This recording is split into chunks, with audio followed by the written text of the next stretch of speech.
Olá pessoal, vamos ler agora os textos que programamos para o dia 4 de maio.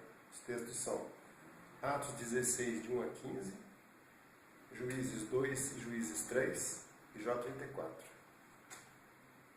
Querido Senhor, esteja conosco nesse tempo e possa haver entendimento da Tua Palavra, que a gente possa ler com atenção, que possamos discutir também os pontos que nós não entendemos, que a gente possa também buscar o relacionamento dos textos do Velho Testamento com os textos do Novo, buscar conselho de quem já tem mais experiência, já leu a palavra e já discutiu, já aprendeu, para que eles também nos ensinem, que nós possamos discutir entre os irmãos, para que o que a gente lê, que a gente possa aproveitar e que seja verdadeiramente a Tua vontade.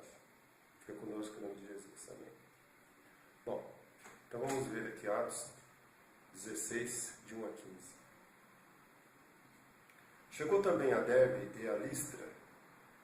Havia ali um discípulo chamado Timóteo, filho de uma judia crente, mas de pai grego. Dele davam bom testemunho os irmãos em Listra e Icônio.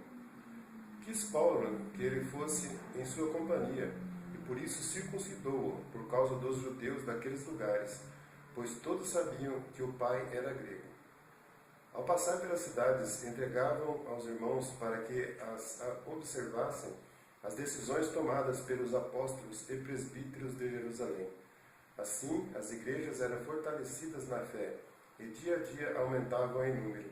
E percorrendo a região frígio-gálata, tendo sido impedidos pelo Espírito Santo de pregar a palavra na Ásia, defrontando Mísia, tentavam ir para Bitínia, mas o Espírito de Jesus não o permitiu. E tendo contornado Mísia, desceram a Troade. À noite sobreveio a Paulo uma visão na qual um varão macedônio estava em pé e lhe rogava, dizendo: passa a Macedônia e ajuda-nos. Assim que teve a visão, imediatamente procuramos partir para aquele destino, concluindo que Deus nos havia chamado para lhes anunciar o Evangelho.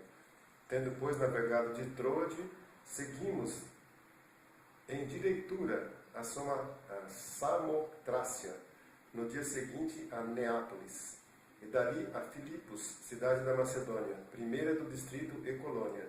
Nesta cidade permanecemos alguns dias. No sábado, saímos da cidade para junto do rio, onde nos pareceu haver um lugar de oração, e assentando-nos falamos às mulheres que para ali tinham concorrido. Certa mulher chamada Lídia, da cidade de Tiatira, vendedora de púrpura, temente a Deus, nos escutaram. O Senhor lhe abriu o coração para atender às coisas que Paulo dizia. Depois de ser batizada, ela e toda a sua casa nos rogou, dizendo: se julgais que eu sou fiel ao Senhor, entrai em minha casa e aí ficai. E nos constrangeu a isso. Agora vamos ver Juízes 2 e Juízes 3. Vamos começando no 2:1, claro. Então, Juízes 2:1. Subiu o anjo do Senhor de Gilgal a Boquim e disse: do Egito vos fiz subir e vos trouxe a terra que sob juramento havia prometido a vossos pais. Eu disse: nunca invalidarei a minha aliança convosco. Vós, porém, não fareis aliança com os moradores desta terra. Antes, derribareis os seus altares, contudo não obedecestes a minha voz. Que é isso que fizestes? Pelo que também eu disse: não os expulsarei de diante de vós, antes vos serão por adversários, e os seus deuses vos serão laços. Sucedeu que, falando o anjo do Senhor estas palavras a todos os filhos de Israel, levantou o povo a sua voz e chorou. Daí chamarem esse lugar Boquim. E sacrificaram ali ao Senhor. Havendo Josué despedido o povo, foram-se os filhos de Israel para cada um a sua herança, para possuírem a terra. Serviu o povo ao Senhor todos os dias de Josué e todos os dias dos anciãos que ainda sobreviveram por muito tempo depois de Josué, e que viram todas as grandes obras feitas pelo Senhor a Israel. Faleceu Josué, filho de Nun, servo do Senhor, com a idade de 110 anos. Sepultaram-no no limite da sua herança, em Timnat-Heres, na região montanhosa de Efraim, ao norte do Monte Gaás. Foi também congregada a seus pais toda aquela geração, e outra geração após eles se levantou, que não conhecia o Senhor, nem tampouco as obras que fizera a Israel. Então fizeram os filhos de Israel o que era mal perante o Senhor, pois serviram aos Baalins. Deixaram o Senhor, Deus de seus pais, que os tirara da terra do Egito, e foram-se após outros deuses, dentre os deuses das gentes que havia ao redor deles, e os adoraram, e provocaram o Senhor a ira.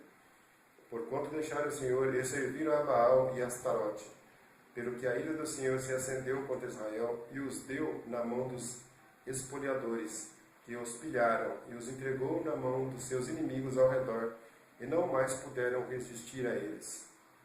Por onde quer que saíam, a mão do Senhor era contra eles para o seu mal, como o Senhor lhes dissera e jurara, e estavam em grande aperto. Suscitou o Senhor juízes, e os livraram da mão dos que os pilharam. Contudo, não obedeceram aos seus juízes, antes se prostituíram após outros deuses, e os adoraram. Depressa se desviaram do caminho por onde andaram seus pais, na obediência dos mandamentos do Senhor, e não fizeram como eles. Quando o Senhor lhes suscitava juízes, o Senhor era com o juiz e os livrava da mão dos seus inimigos, todos os dias daquele juiz. Porquanto o Senhor se compadecia deles ante os seus gemidos, por causa dos que os apertavam e oprimiam. Sucedia, porém, que, falecendo o juiz, reincidiam e se tornavam piores do que os seus pais, seguindo após outros deuses, servindo-os e adorando-os eles. Nada deixavam das suas obras, nem da obstinação dos seus caminhos. Pelo que a ira do Senhor se acendeu contra Israel, e disse: porquanto este povo transgrediu a minha aliança, que eu ordenara a seus pais, e não deu ouvido à minha voz, também eu não expulsarei mais de diante dele nenhuma das nações que Josué deixou quando morreu, para por elas, por Israel à prova, se guardará ou não o caminho do Senhor, como seus pais o guardaram. Assim, o Senhor deixou ficar aquelas nações e não as expulsou logo, nem as entregou nas mãos de Josué. Agora, Juízes 3. São estas as nações que o Senhor deixou para, por elas, provar a Israel, isto é, provar quanto em Israel não sabiam de todas as guerras de Canaã. Isso tão somente para que as gerações dos filhos de Israel delas soubessem, para lhes ensinar a guerra, pelo menos as gerações que antes não sabiam disso. 5 príncipes dos filisteus e todos os cananeus, e sidônios e heveus, que habitavam as montanhas do Líbano, desde o monte de Baal, Hermon, até a entrada de Ramate. Estes ficaram por eles, o Senhor por Israel à prova, para saber que dariam ouvidos aos mandamentos que havia ordenado a seus pais por intermédio de Moisés.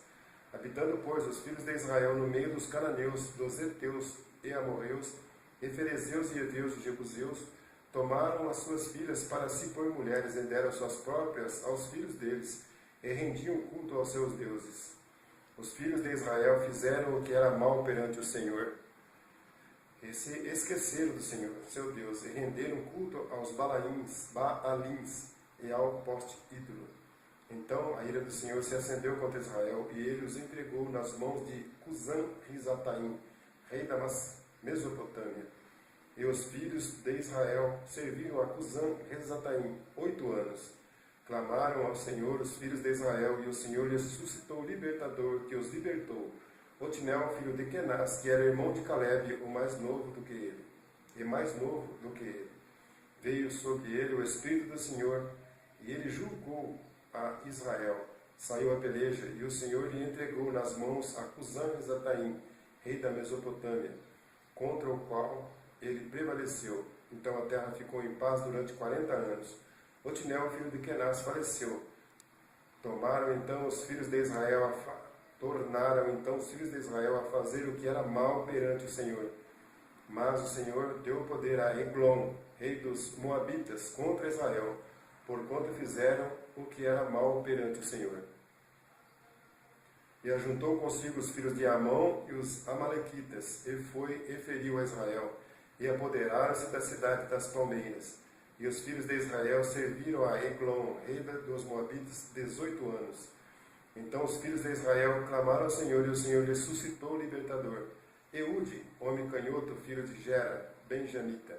Por intermédio dele enviaram os filhos de Israel tributo a Eglon, rei dos Moabitas.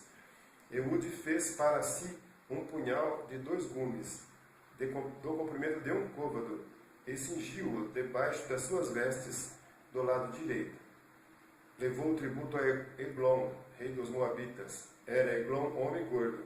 Tendo entregado o tributo, despediu a gente que o trouxera e saiu com ela. Porém, voltou do ponto em que estavam as imagens de escultura ao pé de Gilgal, e disse ao rei: Tenho uma palavra secreta a dizer-te, ó rei. O rei disse: Cala-te. Então todos os que lhe assistiam saíram de sua presença. Eude entrou numa sala de verão, que o rei tinha só para si, onde estava assentado, e disse: Tenho a dizer-te uma palavra de Deus. E Eglon se levantou da cadeira. Então Eude, estendendo a mão esquerda, puxou seu punhado ao lado direito e lhe cravou no ventre, de tal maneira que entrou também o cabo com a lâmina, e porque não o retirou do ventre, a gordura se fechou sobre ele. E Eude, saindo por um postíbulo, passou por um vestíbulo, depois de cerrar sobre ele as portas, trancando-as. Tendo saído, vieram os servos do rei e viram, e eis que as portas da sala de verão estavam trancadas. E disseram: Sem dúvida está ele aliviando o ventre na privada da sala de verão. Aborreceram-se de esperar, e como não abria a porta da sala, tomaram da chave e abriram, e eis que seu senhor estava estendido, morto em terra.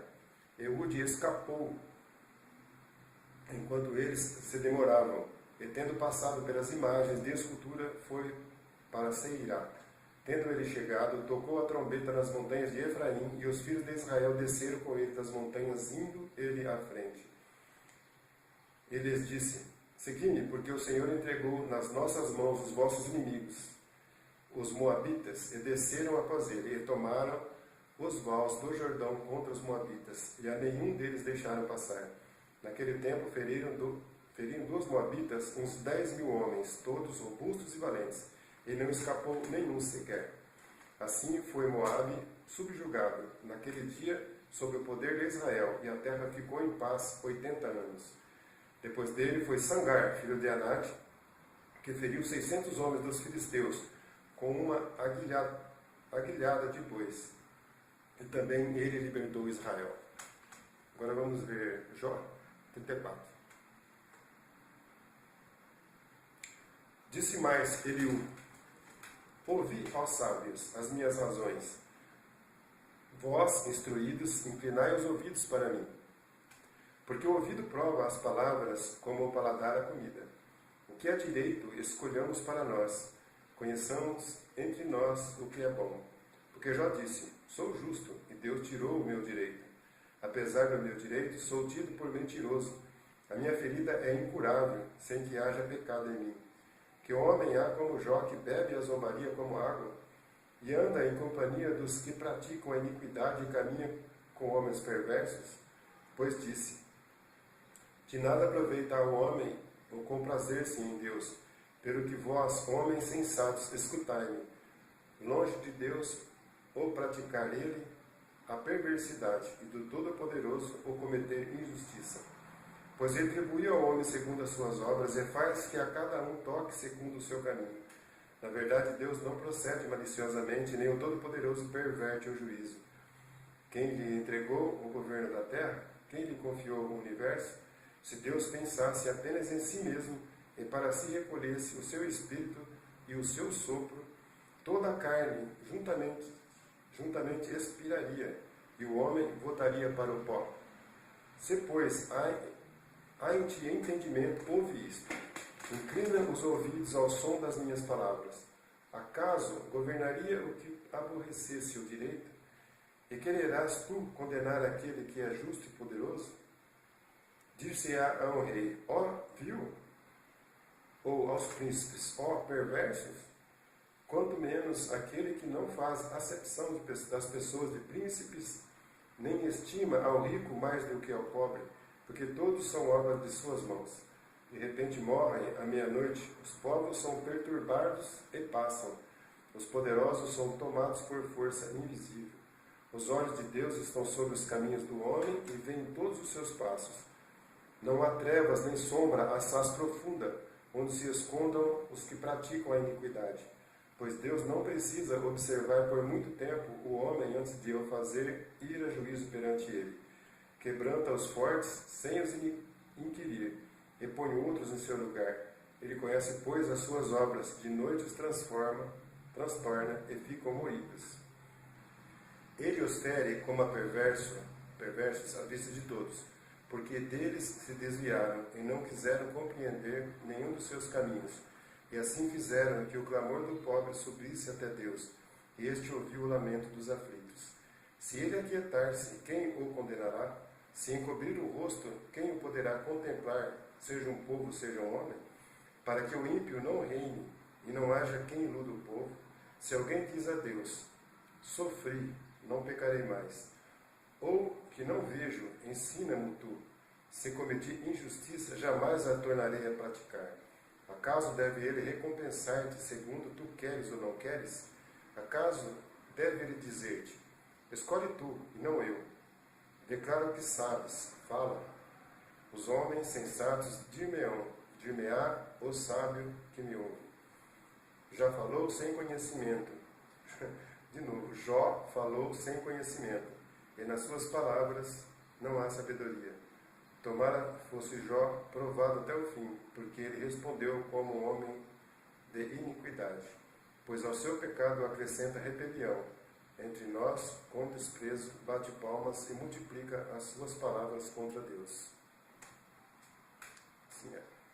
Querido Senhor, obrigado porque nós temos esse tempo disponível para poder ler a Tua palavra. Que ela possa ser útil na nossa vida, que a gente possa te encontrar e ver a Tua presença. Em nome de Jesus, amém.